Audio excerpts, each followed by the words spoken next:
Ça n'existe pas la volonté permissive ou la volonté parfaite. Je pense que tu ne savais juste pas que ça existait. Je vais te donner un exemple. Dieu avait promis à Abraham une descendance. Dieu lui avait promis un fils.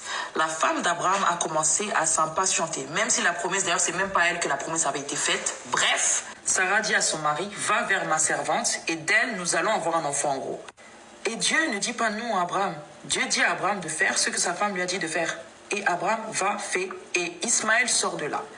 Dieu avait promis à Abraham une descendance. La volonté parfaite de Dieu, c'était Isaac.